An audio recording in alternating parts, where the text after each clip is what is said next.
네, 생활 정보 알아봐야 되겠죠? 네, 한정현 기자 어떤 내용 준비하셨죠? 예, 요즘 그 배탈 때문에 고생하시는 분들 굉장히 주위에 많거든요. 네. 그 대부분이 또 물을 또 잘못 드셔서 그런 경우들이 맞아요. 많아요. 그래서 어떻게 물을 잘 먹고 어떻게 하면 좀 배탈 좀 줄일 수 있는지 이런 내용들 좀 준비했습니다. 예. 여름에 중요한 얘기죠? 맞아요. 네. 그리고 요즘은 특히 정말 신물이 날 정도로 많잖아요. 한데. 비가 너무 많이 오니까. 네, 근데 맞아요. 비가 그치면 전염병이 돈다는 말이 또 있잖아요. 어때요? 그렇죠. 이제 물 네. 같은 경우가 상당히 이제 위험한데 물을 통해서 전염되는 병을 이제 수인성 네네. 전염병이라고 네. 하잖아요. 네. 대표적인 것들이 이제 이질이라든지 장티푸스 콜레라 이런 것들이 있는데 그 수해 지역 같은 경우에는 특히 이제 집단 발병 위험이 그렇죠. 높으니까 네. 상당히 유의하셔야 돼요. 지금 네. 수해가 많이 낮지 않습니까? 네. 서울 시내도. 예. 네. 이게 사실 예전에 저 초등학교 다닐 때만 해도 여름만 되면 장티푸스 예방주사 학교에서 전체적으로 다 맞았었어요. 저만 그러나 갑자기 분위기가 저만 안 맞으셨어요? 저 기억이 솔직히 없는데요. 한정 기자도 없어요? 저 갑자기? 기억이 예. 자민 씨, 여기 예. 지금 안에 스튜디오 안에 카메라 감독님 한 두어 분만 고개 끄덕하고 계시고 정렬입니다. 네. 아니 근데 그때는 콜레라 주사, 장티푸스 주사 제가 초등학교 때는 여름에 맞았었어요. 근데 이제 그게 어느 정도 방역이라든지 이런 게 시스템화되고 이제 많이 바뀌면서 이제 안 맞았는데 네. 다시 고개를 들 수도 있겠다는 생각이 들어요. 올해 들어서는 여러 가지가 네. 많아서 그렇죠. 아, 그렇습니다. 이제 네. 그런 병들은 이제 과거에는 많았으나 특히 이제 19세기 조선시대 이제 개항하고 이러면서 조선시대 네. 개화까지 나왔습니다. 물을 통해서 이제 전염되는 병이기 때문에 네. 콜레라는 되게 위험했어요. 그래서 개항한 그 항구를 이제 닫는다 그래서 네. 그런 정도였는데 요즘은 네. 거의 없는데 네. 지금 수해는 지금 서울 지역에 되게 많아요. 그렇죠. 서울 지역에 또 오염물들이 많거든요. 맞아요. 그래서 굉장히 조심하셔야 돼요. 네. 갑자기 19세기 여자가 됐는데 아무튼 이게 물을 통해서 전염이 되면 증상은 어떻게 나요? 배가 아픈 게 증상인가요? 네. 예, 맞습니다. 일단 복통은 기본으로 가지고 있고 이제 설사가 이제 많이 심해지죠. 네. 예, 이제 그런 것들이 이제 기본 증상을 가지고 있으니까 네. 몸살 기운이 나면서 설사가 있는 네. 그럴 경우에는 이제 병원을 빨리 좀 가보시는 게 좋아요. 예. 수해 지역 분들은 더 걱정이 지금 되실 것 같은데 네. 좀 자세하게 그분들을 위해서 설명해 주세요.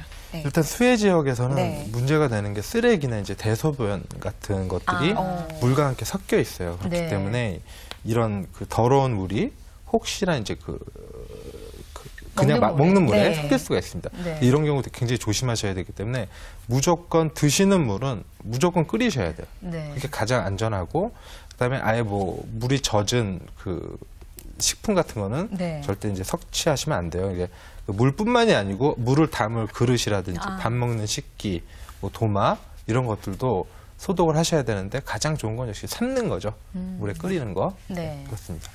그 해외여행을 가면 왜 물 갈아 먹어서 그렇죠. 배탈 난다 이런 얘기 많죠. 많이 하잖아요. 네. 근데 그것도 우리나라 물하고 다른 나라 물이 좀 차이가 나서 그런가요? 그거 어떻게 해야 돼요? 궁금해요. 네. 그 이제 세균이 이렇게 우리가 이제 물갈이 한다는 얘기를 하는 네, 거는 네. 이제 실제로 그 해당 지역에서 또 물에 그 세균들이 섞이는 거거든요. 근데 네. 이제 대부분의 배탈은 이제 바이러스성 장염이에요. 그래서 상대적으로 이제 적지만 네. 아까 말씀드렸던 그 장티푸스, 콜레라 같은 것도 충분히 있을 수 있으니까 항상 네. 이제 조심을 하셔야 돼요.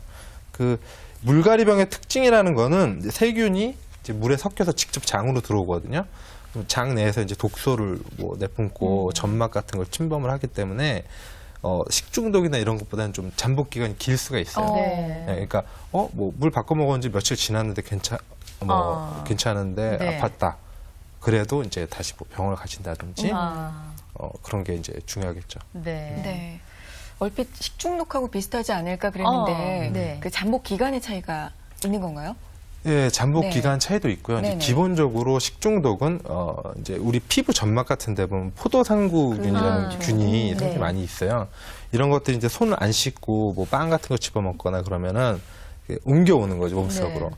그래서 이제 탈이 나는 건데 증상에서는 약간 차이가 나요. 잠복기도 차이가 나지만 네.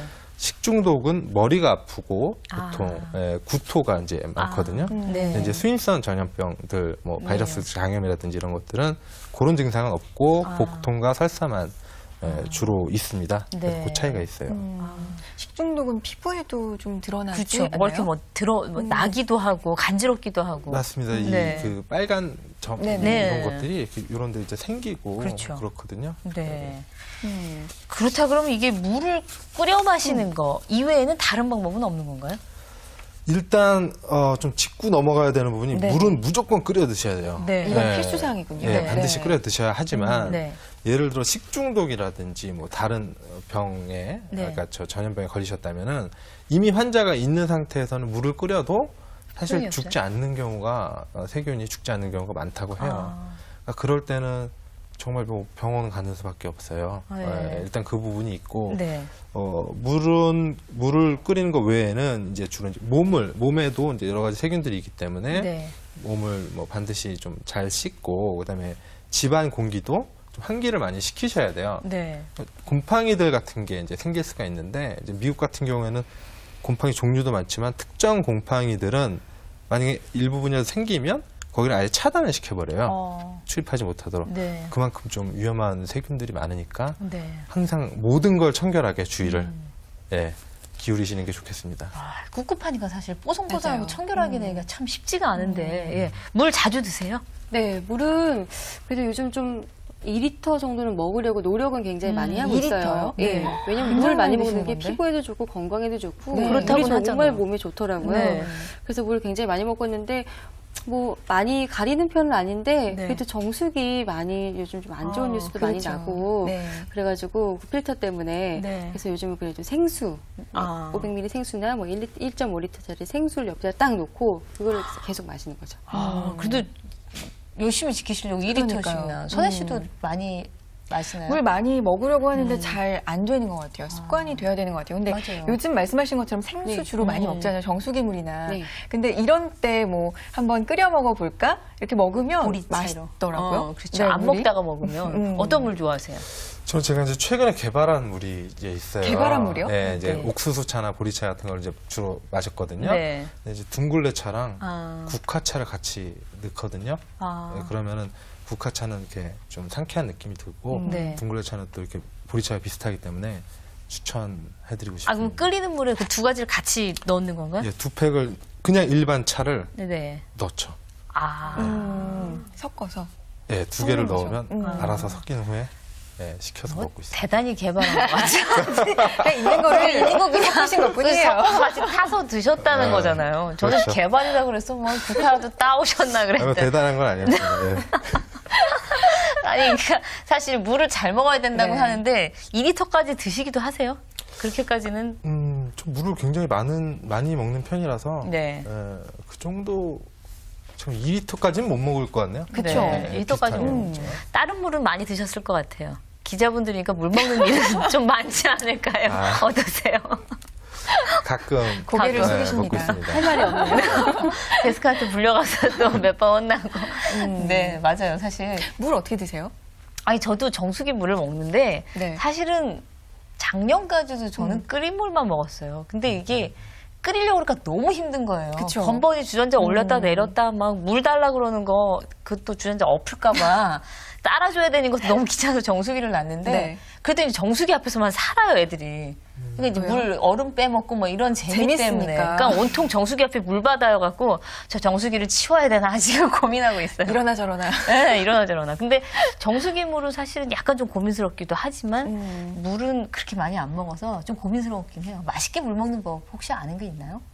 맛있게 물 먹는 법이요. 뭘 타먹으면 맛있지 않을까요? 아, 근데 그건 별로 도움이 안 되니까. 근데 빈속에 냉수는 꼭 드셔야 된다고는 얘기하더라고요. 그렇죠. 어떻게. 맞아요. 네. 이 물은요 많이 먹는 것도 중요하지만 한 번 먹을 때 조금씩 몸에 흡수가 네. 잘 되도록 여러 아. 번 마셔주는 것이 좋다고 하더라고요. 한 네. 번에 뭐 2리터를 한 번에 먹는다고 이 몸에 다 흡수되는 게 아니니까 네. 뭐 시간을 나눠서 한 시간에 뭐 한 잔씩 꾸준히 마셔주면은 훨씬 좋다고 합니다. 네, 그렇겠죠. 화장실만 자주 가지. 뭐 많이 먹으면 왜 마음 잡고 먹기 시작하면 그럴 때가 있잖아요. 네. 네. 저는 물을 씹어 먹어야 된다는 얘기까지 그런 얘기도 들은 많이 적이 있어요. 들었죠. 네, 맞아요. 정말 물이 중요한 것 같아요. 이런저런 네. 얘기들이 많은 거 보면. 네. 예. 아니, 예전에는 사실 우리나라 물 많다고 그랬었는데 요즘에 물이 많이 줄어들고 맞아요. 그래갖고, 예. 이제 오늘 물 얘기까지 해 봤는데, 네. 그러면은 사실 이제 물보다 더 그 식중독 얘기도 나왔지만, 얼린 거를 녹일 때, 요즘에는 우리 왜 식중독 때문에 다 얼리는 경우가 많잖아요. 네네. 그럴 때 대부분 그냥 냉동실에다가 넣어놓는데, 냉동실 온도가 되게 중요하다고 그러더라고요. 예, 맞습니다. 네. 이 최소한 영하 15도 이상은 돼야지 음. 그 어느 정도 그 예방이 가능해요. 네. 그 균이 번식하는 걸. 근데 네. 어머님들은 보통 거의 다 너무 믿으시기 때문에 그렇죠. 그 온도를 조금만 조절해도 전기요금 나간다고. 예, 약간 감안하시고 네. 조절을 하셔야지 이제 네. 건강하게 여름을 네. 알 수가 있습니다. 네. 건강이 더 중요하겠죠. 네, 그렇습니다. 네. 오늘은 이제 주간 이슈도 살펴봤고요. 물을 네. 어떻게 먹는 것이 좋을지, 특히나 요즘 이 수인성 전염병에 대한 맞아요. 위험도가 높아지고 있기 때문에 점검을 네. 해봤습니다. 네. 휴가철이니까요. 건강도 건강해야 휴가도 네. 즐겁게 다녀오실 수 있겠죠. 네. 유의하시기 바라겠고요. 오늘 한정현 기자 그리고 이지영 기자와 함께했습니다. 고맙습니다. 감사합니다. 네, 무더위 닥치면은 또 여러 가지로 고민되는 일이 많을 테니까, 예, 일단 조금 뽀송뽀송하게 말릴 것들은 좀 말리면서 주말을 네. 나셨으면 좋겠습니다. 이번 주말 잠시 비가 그친다고 하니까요. 네. 그동안에 좀 꿉꿉했던 것들 네. 뽀송뽀송하게 한번 말려보시는 주말 만들어 보시기 바랍니다. 주말의 도전 저희는 다음 시간 찾아올게요. 여러분 고맙습니다.